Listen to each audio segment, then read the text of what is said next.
नमस्कार, मैं हूं द्रोणाचार्य दुबे और आप देख रहे हैं 7 राज्यों का ऑनलाइन सबसे बड़ा न्यूज चैनल डीडी समाचार। कहते हैं किसी मकान की आधारशिला नींव होती है और संगठन रूपी मकान में नींव का काम करने वाले कोरिया कांग्रेस में कई ऐसे चेहरे हैं, लेकिन उनमें से एक नाम रमेश सिंह जी का आता है।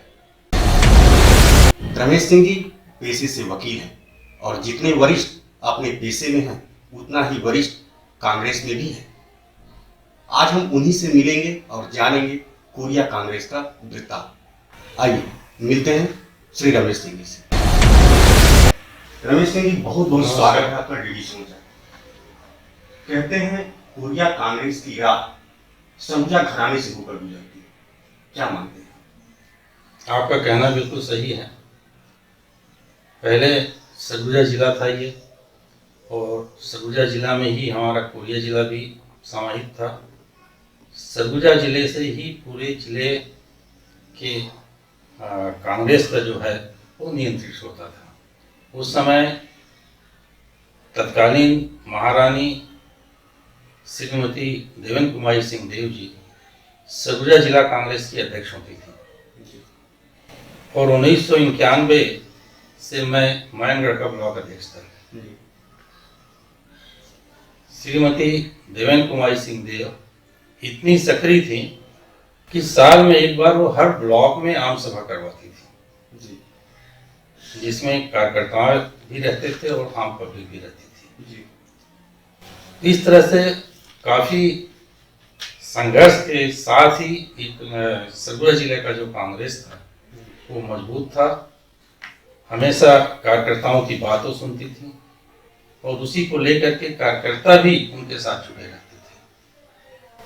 बाद में कोरिया जिला बना, उस समय स्वर्गीय रामचंद्र सिंह देव, जिन्हें हम कुमार साहब के नाम से जानते हैं, उन्होंने यहाँ की कांग्रेस का वर्चस्व संभाला और उन्हीं के वर्चस्व के कारण पहले हम तीनों विधानसभा जीतते थे। पहले तो 2 विधानसभा था, बैकुंठपुर और मैनगढ़। इसके बाद भरतपुर सोनात एक विधानसभा और बन गया। कोरिया कांग्रेस में एक नाम जैसे आपने कहा रामचंद्र सिंह देव जी का है, उनके द्वारा एक लिखित किताब है, वो कोरिया रियासत के बारे में या राजनीति के बारे में ऐसी कुछ किताब है। उसमें जिक्र सीधी का होता है, सीधी से तार कोरिया जिले का जोड़ा जाता है। क्या कारण है? उसका मुख्य कारण यह है कि पहले सीधी लोकसभा क्षेत्र होता था और वो समान सीट था। उसमें वर्तमान कोरिया जिले के दोनों विधानसभा मैनगढ़ और बैकुंठपुर को मिलाकर के 8 विधानसभा का 6 सीधी के विधानसभा थे, सीधी लोकसभा क्षेत्र था। उस समय सीधी का कमान पूरा या सीधी में कांग्रेस में वर्चस्व जो था स्वर्गीय अर्जुन सिंह जी का था। अर्जुन सिंह जी के क्लास फेलो थे कुमार साहब। इसके कारण जो अर्जुन सिंह जी थे, जब भी लोकसभा का चुनाव हो तो दोनों विधानसभा का जिम्मेदारी कुमार साहब के ऊपर छोड़ते थे और हमेशा कुमार साहब इस क्षेत्र से उनको लीड दिया करते थे। इसलिए सीधी से अर्जुन सिंह जी के कारण इनका बहुत अच्छा संबंध था। कोरिया कांग्रेस में जब से डॉक्टर रामचंद्र सिंह देव राजनीति में आए, राजनीतिक में रहे, तब तक कोरिया को कांग्रेस का गढ़ माना जाता था। लेकिन उनके जाने से या उनके हटने से जब से उन्होंने चुनाव लड़ना छोड़ा, उसके बाद से कोरिया में कांग्रेस का सुपड़ा ही साफ हो गया। ये अलग बात है कि इस बार परिवर्तन की लहर में 3 विधानसभा सीट हमारे पास आई कोरिया जिले में, लेकिन वैसे देखा जाए तो पूरी तरीके से भाजपा जो कांग्रेस का गढ़ है वो खत्म हो चुका है। आज चुनाव हो जाए तो आज हो सकता है कि कांग्रेस फिर सुपड़ा साफ हो जाए, भाजपा आ जाए। क्यों, ऐसा क्या कारण? सुपड़ा साफ तो नहीं होगा चुनाव होने पर, परंतु पहले से कांग्रेस कमजोर जरूर हुई है। उसका मुख्य कारण यह है कि पहले जो भी जनप्रतिनिधि होते थे उनको चुनाव जिताकर जो लोग भेजते थे, जो उनके कार्यकर्ता होते थे, उनकी बात वो सुनते थे और अपना जो कार्यकाल है वो अपने क्षेत्र के विकास में लगाते थे। समस्याएं जो थी उसके लिए क्षेत्र में दौड़ा करते थे, दौड़ा करके लोगों की समस्याएं सुनकर उसको हल करने का प्रयास करते थे। परंतु दिन प्रतिदिन इसमें जो है कमी आती गई और अब के जो जनप्रतिनिधि हैं उनको कौन जिताया, कौन कार्यकर्ता था, जीतने के बाद उसको भूल जाते हैं। उनको भूल जाने के कारण जो लोग उनके आगे पीछे घूमते हैं उन्हीं की बात वो सुनते हैं, अपने कार्यकर्ताओं की बात सुनना कम कर देते हैं या कहिए नहीं कर सुनते हैं और इग्नोर करने लगते हैं कार्यकर्ताओं को। इससे होता क्या है कि जो लोग उनको जिताए रहते हैं या तो वो अपने घर में बैठ जाते हैं या दूसरे पार्टी के शरण में चले जाते हैं। अच्छा, इसी चीज को अगर हम देखें पूर्या कुमार से जोड़ के देखें, पूर्या कुमार को एक ईमानदार नेता के रूप में जरूर जाना जाता था, लेकिन जो लोग भी चापलूसी करते थे या कभी उनसे अपना काम करवाने के लिए कभी उनको कहा गया होगा तो शायद उन्होंने किसी का काम नहीं किया। यही कारण था कि सामने जरूर किसी ने विरोध नहीं किया, लेकिन पीठ पीछे पूर्या कुमार कहते थे मतलबी है, स्वार्थी है। ये चीजें उनमें था। और अगर आज ऐसा कोई नेता करता है तो उसका अलग परिदृश्य होता है। उस समय वो करते थे तो लोग उसके बाद भी उनसे जुड़े रहते थे। क्या कारण? उसका कारण है कि कुमार साहब लोगों को दिल से बहुत चाहते थे और एक सरल स्वभाव के व्यक्ति थे। किसी के यहाँ भी वो पहुंच जाते थे, ये नहीं देखते थे कि ये कांग्रेस पार्टी का है, ये भारतीय जनता पार्टी का है। उसके घर पहुंच गए, वो उसके घर में उस समय जो बना है पहले से सूचना नहीं देते थे कि वो पकवान बना के रखे। जो भी बना हुआ है देहातों में, तो मैं यहाँ तक उनको देखा हूँ, मैं उनके साथ बहुत दौड़ा किया हूँ जी, कि लकड़ा की चटनी और भात खा लेते थे। वो ये नहीं कहते थे कि मेरे को दाल चाहिए जी, मेरे को मुर्गा चाहिए, ये उनका कभी भी डिमांड नहीं रहता था। इस कारण लोगों के बीच में वो लोकप्रिय रहते थे। सबसे उनका मुख्य कारण मैं देखा, उनके साथ दौड़ा करता था तो कि जिस गांव में बाजार लगा हुआ है उस बाजार में गए और बाजार में पूरा एक राउंड लगाते थे। वहां पर जो चीज बिक रहा है, देहात का आदमी सब्जी लाया है, महुआ लाया है जी, उससे उसका रेट पूछते थे जी। उसके बाद कोई कुर्सी वहां के वहीं बाजार में ही बैठ जाते थे। वो गांव से जो बाजार करने आए थे उन लोगों की समस्याओं को वहां सुनते थे। तो इतने सरल स्वभाव के थे कि उनको कोई ताम झाम पसंद नहीं था। मैं एक और बहुत विशेष बात उनकी बता रहा हूँ कि कभी ये पसंद नहीं करते थे कि मेरे साथ 4 चम्मच मेरी गाड़ी में बैठ के चलें जी। अपने गाड़ी में सिर्फ ड्राइवर के साथ जाते थे जी। और जहाँ जिस गांव में चाहते थे वहाँ गाड़ी रोके लोगों की बात सुने। और आज के नेता है बिना लाव लश्कर के आगे नहीं बढ़ते। ये बात बिल्कुल सही है कि लाव लश्कर के साथ ही जाते हैं और वो लाव लश्कर ऐसे नहीं रहते हैं कि उनको चुनाव जिता सकें। बिल्कुल सही। अच्छा, एक चीज और याद आता है, जिस समय कुमार साहब अपनी राजनीति की शुरुआत की, हमको जैसा जान पड़ता उस समय वो कांग्रेस में नहीं थे और सरगुजा राजघराने का वर्चस्व हुआ करता था। तो जब ये चुनाव लड़े, शायद निर्दलीय चुनाव लड़े, घोड़ा छाप या कुछ ऐसे, शायद आप बेहतर बता पाएंगे, उससे चुनाव लड़े और इसके बाद भारी भरकम जीत हासिल की, जो कि अगेंस्ट में सरगुजा राजघराना था शायद। आपका कहना बिल्कुल सही है, परंतु अपनी राजनीतिक जीवन वो कांग्रेस से ही शुरू की है जी। 1962 में पहली बार बैकुंठपुर विधानसभा से विधायक बने थे, कांग्रेस पार्टी से बने थे जी। 1967 में दोबारा बने थे तो कांग्रेस से ही थे। कुछ कारण से उनको घोड़ा छाप से लड़ना पड़ा, वो कारण भी मैं स्पष्ट कर देता हूँ। जैसा आप शुरू में पूछे थे कि सरगुजा घराने का, राजघराने का यहाँ वर्चस्व था राजनीति में जी। उसके कारण यहाँ पर श्रीमती देवेन कुमारी सिंहदेव को जी, जो उस समय की जिला कांग्रेस की अध्यक्ष थी जी, उनको बैकुंठपुर से अर्जुन सिंह जी ने टिकट दिया जी। कुमार साहब को उन्होंने योजना आयोग का उपाध्यक्ष बना दिया एडजस्ट करने के लिए जी, कि वे विधायक उनको दे रहे हैं तो आप योजना आयोग के उपाध्यक्ष हैं जी।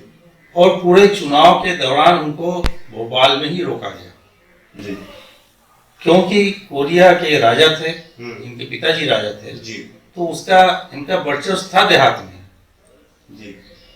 उस समय मैं भी देवेन कुमारी जी की चुनाव प्रचार में माइनगढ़ से जाता था जी, और मेरे को भी 5 पोलिंग बूथ मिला था जी। जो देहात का पोलिंग बूथ था उसमें हमने उनको लीड कराया जी। जो शहर से लगा हुआ था उसमें हम हार गए 2 पोलिंग बूथ में जी। उसका मुख्य कारण था कि शहर के लोग जी बिल्कुल नहीं चाहते थे। यहाँ पे 2 राजघरानों का झगड़ा था, कांग्रेस पार्टी का और निर्दलीय का झगड़ा नहीं था जी। दो राजघरानों का झगड़ा था।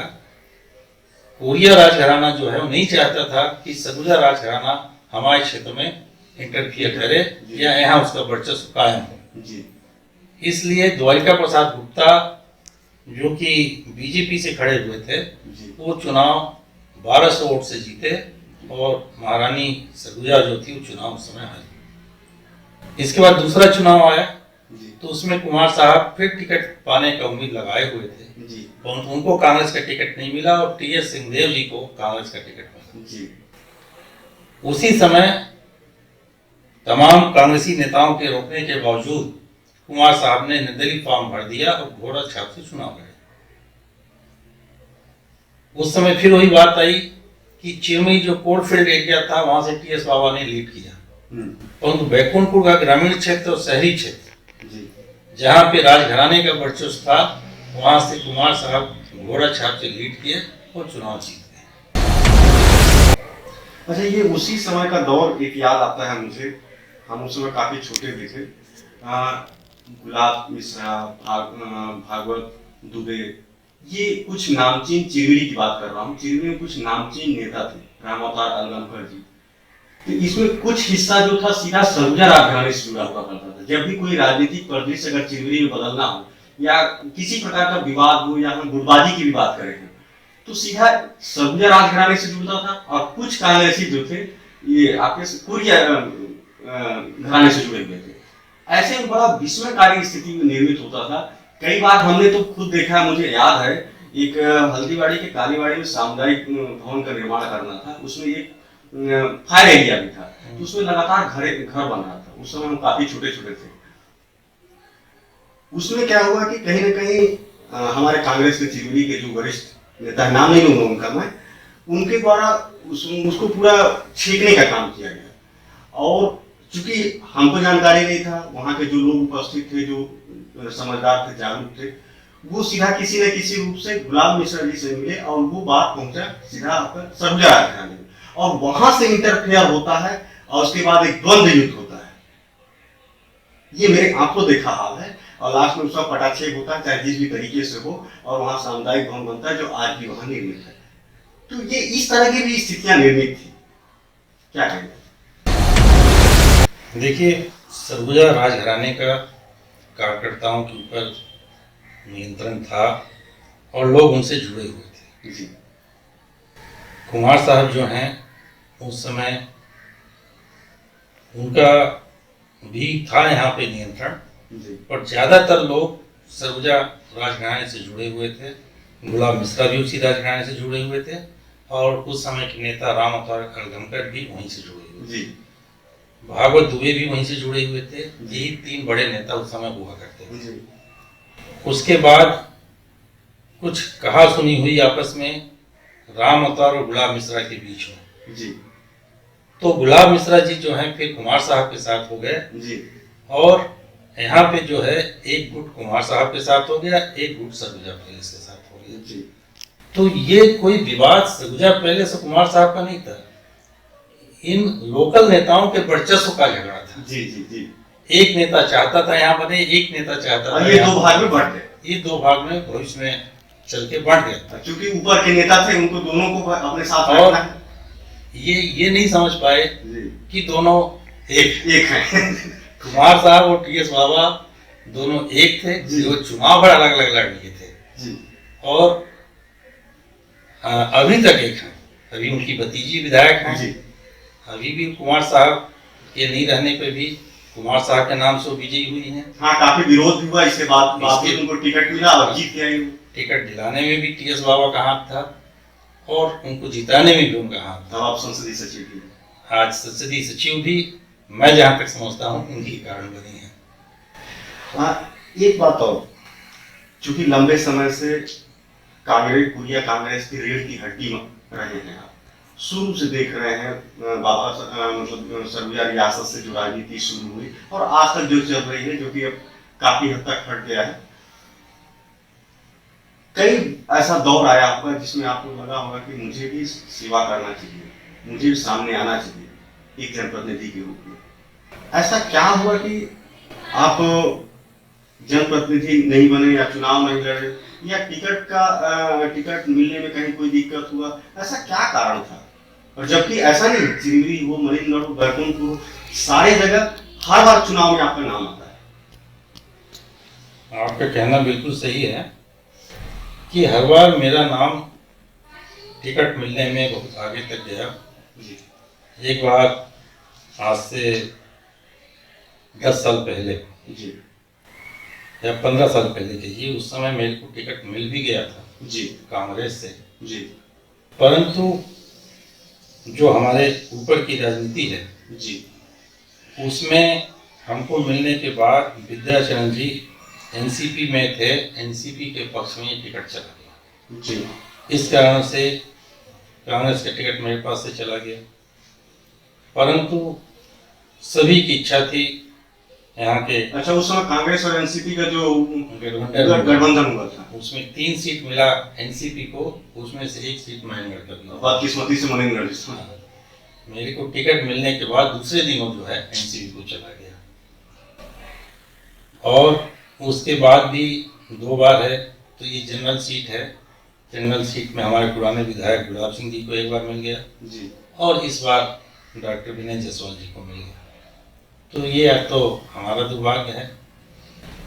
मैं अगर मेरे को मिलता जी, तो मैं काफी कुछ अपने परिवार को कर चुका हूँ, परिवार से फ्री हो गया हूँ। जी।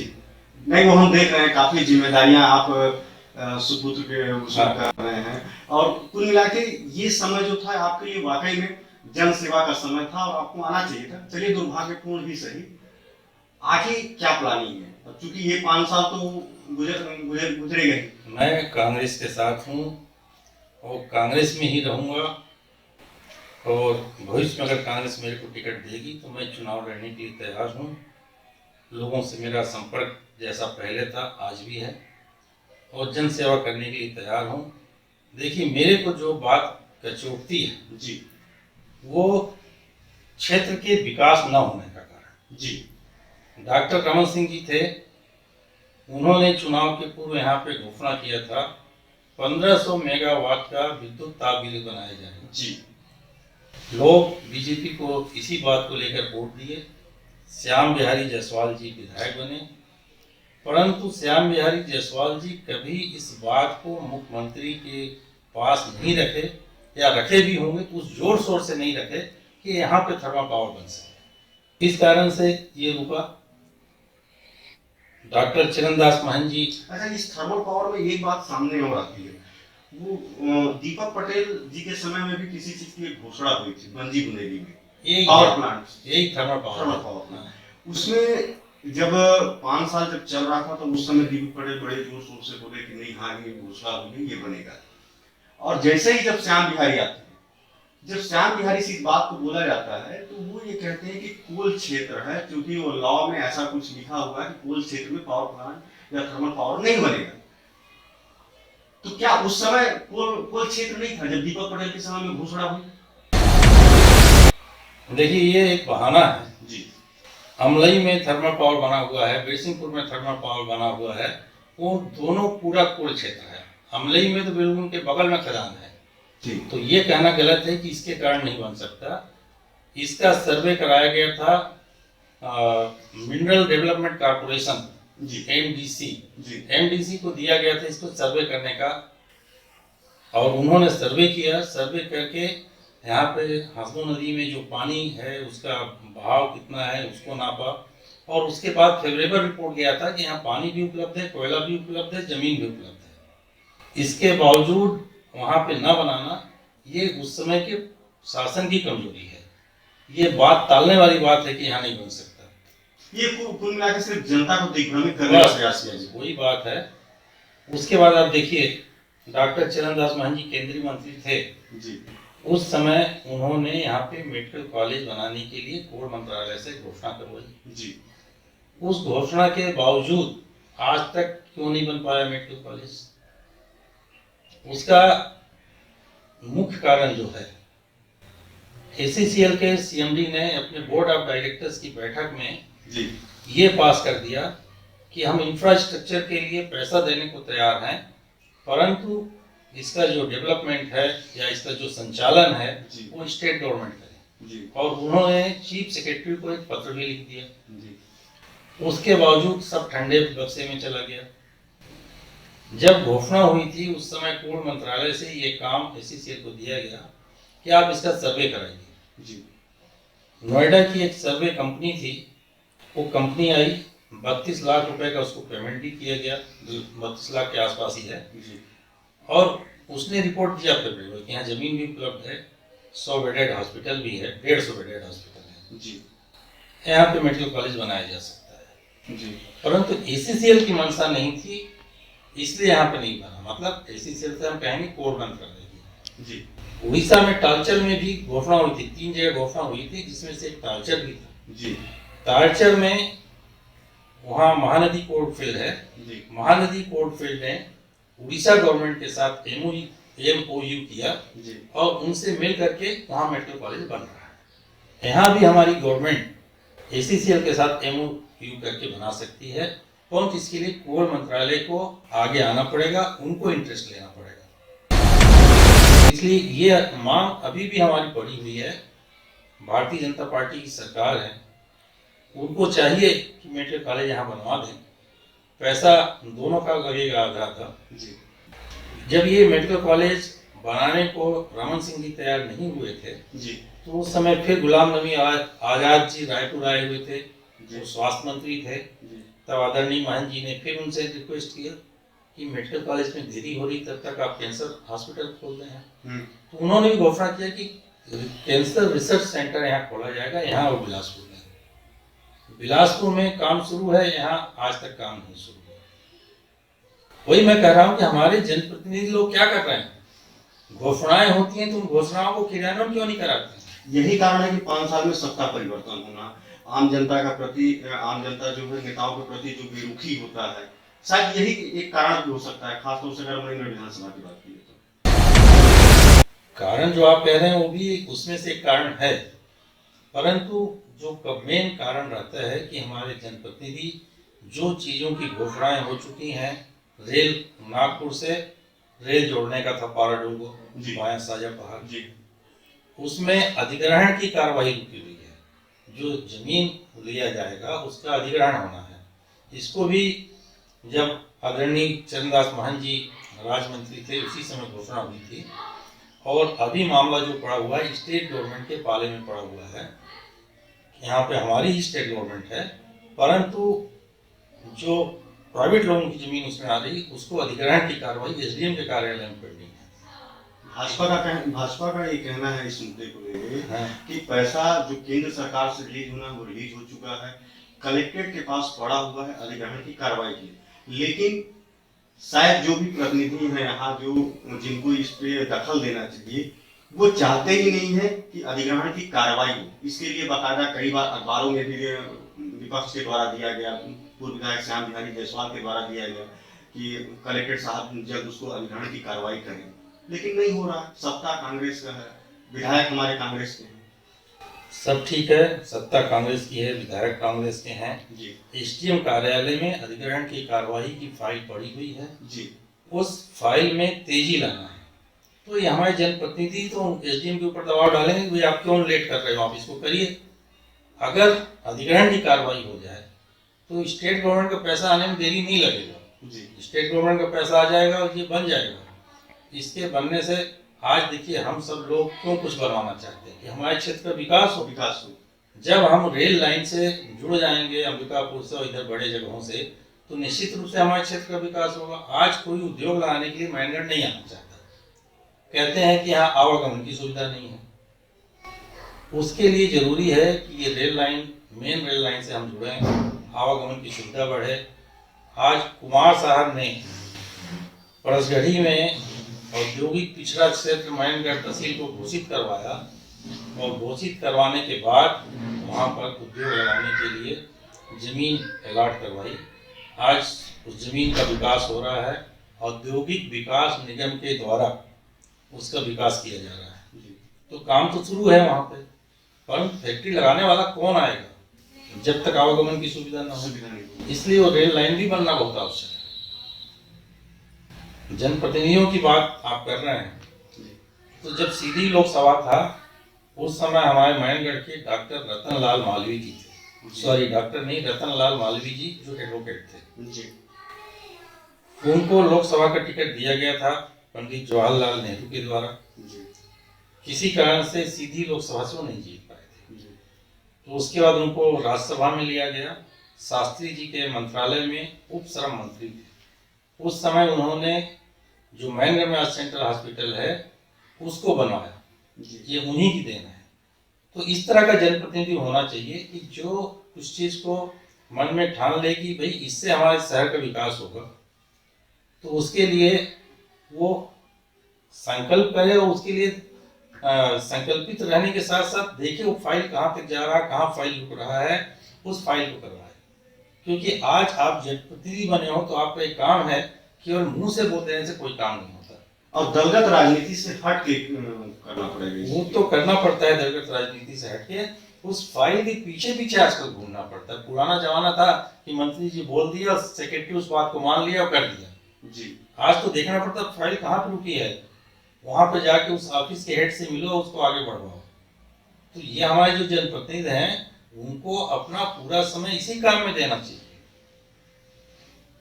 मैं दूसरी बात ये बता रहा हूँ जी। सबसे महत्वपूर्ण मुद्दा जिले का। जी।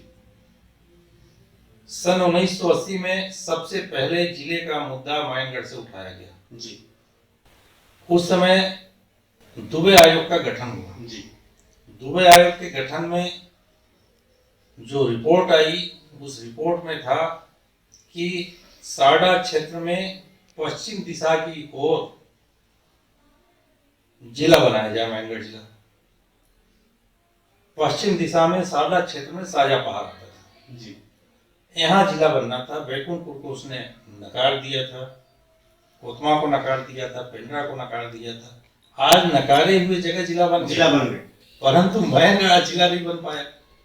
मुझे अच्छे से याद आता है जिस समय बैकुंठपुर का कोरिया जिला बना, टोटल पॉपुलेशन 6000 था ऑन द रिकॉर्ड, जो कि चिवरी या महेंद्रगढ़ का देखा जाए तो एक वार्ड का पॉपुलेशन होता है, उसको जिला बना दिया गया और चिवरी को नगर निगम का लॉलीपॉप दे दिया गया, जो आज खत्म होने की स्थिति में है। कभी भी शायद अगले चुनाव में हो सकता है नगर पालिका हो जाए, पंचायत हो जाए, ऐसी स्थिति। हम मेरे को बोलना नहीं चाहिए, परंतु ये तो स्पष्ट है और सबके जानकारी में है कि आज की आबादी वहाँ नगर निगम बनने लायक नहीं है।